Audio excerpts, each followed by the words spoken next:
About 100 miles away from LA is a town on the California coast known as the American Riviera. This wasn't my first trip to Santa Barbara, but it was the first time that I made it a destination, rather than just stopping for a few hours while passing through.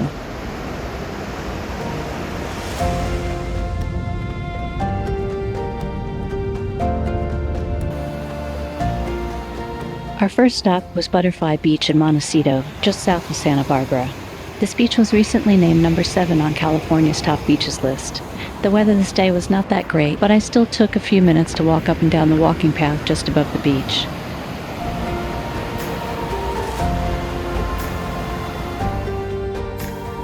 Instead of getting right back on the highway, we decided to take a small detour and drive down the main street in Montecito, Coast Village Road.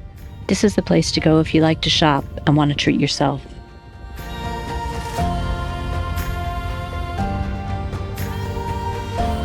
Once in Santa Barbara proper, we parked for free on a side street and headed right to the Book Den, a 120-year-old bookshop.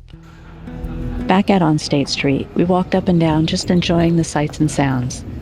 In 2020, a portion of State Street was closed to car traffic and turned into a pedestrian zone.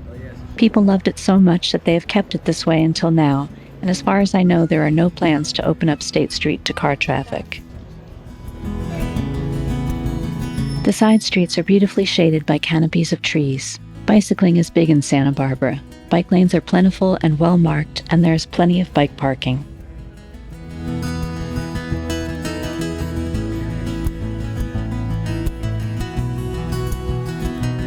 We went to a little deli down on Figueroa Street that has been featured in diners, dive-ins, and drives. We took our lunch to go to Alice Keck Memorial Park. The park encompasses 3 city blocks. This block had a lovely garden area with plenty of ducks and turtles who make this their home.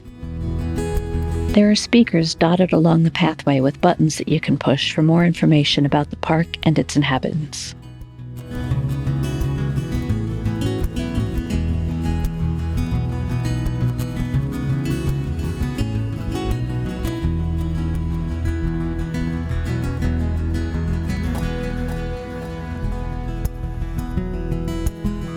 Next, we checked in at our motel, in by the harbor. Even though it's a motel with outside access, walking through the room and out the back door leads to another walkway overlooking a courtyard overflowing with flowers and palm trees.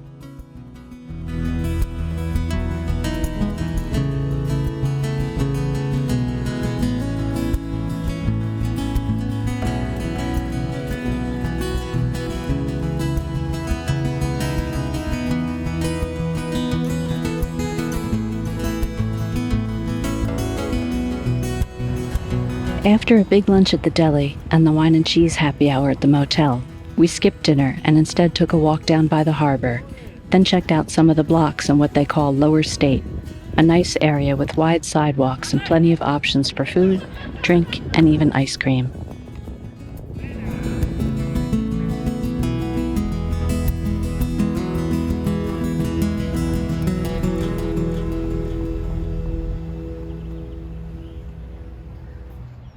The next day, we drove up into the mountains, past the Santa Barbara Botanical Garden, to the trailhead for Inspiration Point. We were hiking Seven Falls Trail, which can be accessed from this trailhead also. This hike was listed in the guidebook as a 4 out of 5 for difficulty. On a clear day, it is said that you can see all the way out to the Channel Islands.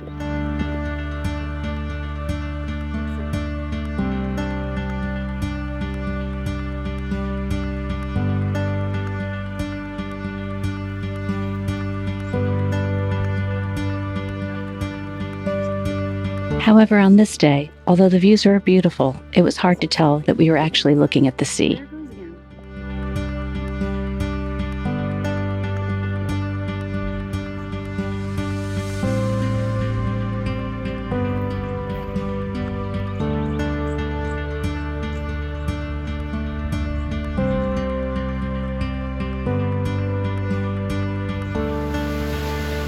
The Seven Falls Trail is not that long, but it climbs in elevation very quickly, and after the paved road ends, parts of the trail get very tight, and there are some parts where you have to climb up or down rocks and boulders as makeshift staircases. We didn't reach all 7, it was just too hot and too steep to continue. But getting to the falls was worth it, and on this hot day, the ice-cold water was very refreshing, as well as beautiful. I didn't this time because I wasn't prepared, but you can swim in these pools.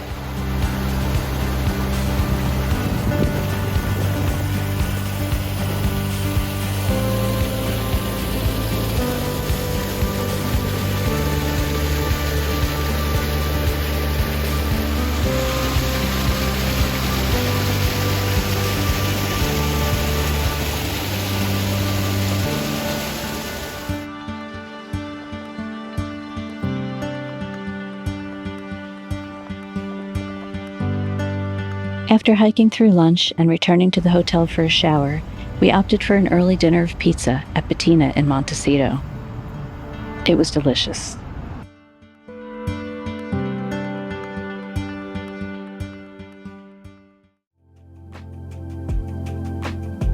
After dinner, we drove back to Santa Barbara and headed to the Arroyo Burro beach and tide pools.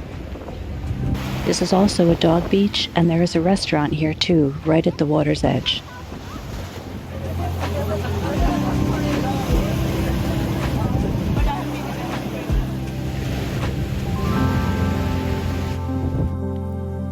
Behind the restaurant, there is a little staircase that takes you up to a quiet viewing area.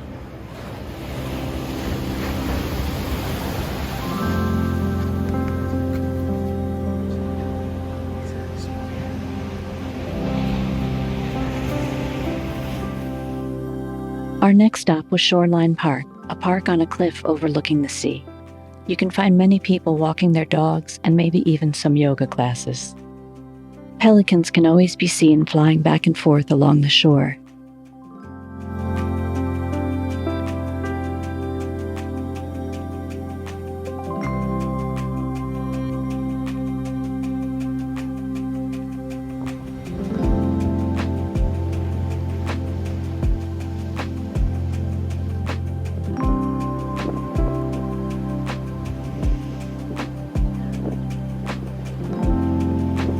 The south end of Shoreline Park overlooks Ledbetter Beach below. Parking for both Arroyo Burro Beach and Shoreline Beach is ample and free. However, there is no overnight parking allowed.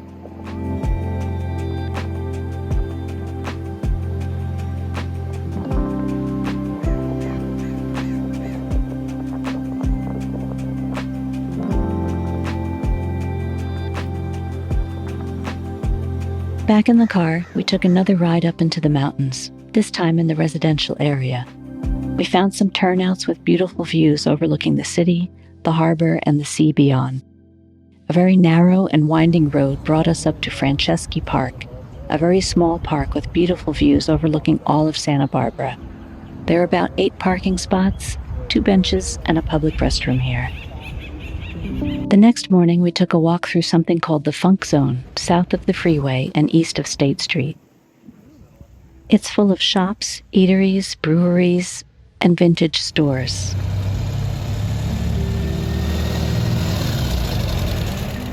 The dark coffee shop looked inviting and seemed popular.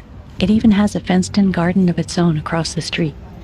Our motel had a continental breakfast, and we were full of coffee and pastries. Otherwise, we would have tried this cute little coffee shop. Instead, we'll put it on the list for next time. We're supposed to get on the road soon, but we're not quite ready to leave, so we drove up to the Rose Garden just outside the old Santa Barbara Mission. We've been to the Mission a few times before, so we didn't make it a stop on this trip. We walked around the Rose Garden for a bit, then sat on a bench and watched the marine layer lift off the mountains and the sun come out.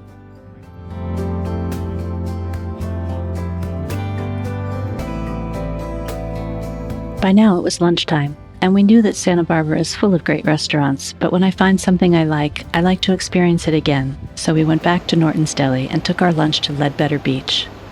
Parking here is $3 per hour, and there are plenty of picnic tables, each with its own barbecue, garbage, and recycling bin. You may want to bring something to wipe down the tables, as there are many seagulls here begging for food, and they do leave a little bit of a mess behind. The Santa Barbara Courthouse Tower and Gardens were both being refurbished, so we weren't able to visit them this trip, but if they're open when you're here, they're definitely worth a stop. Also, the official Santa Barbara website is a great resource with working links to all the different attractions. I'll link it in the description. All of Santa Barbara is beautiful, and I could have stayed here much longer. There are many more things to see, but this wasn't that kind of trip, and my time is up, so we headed for home, getting one last video of the mountains tumbling into the sea until our next adventure. Thanks so much for watching, and please subscribe for more.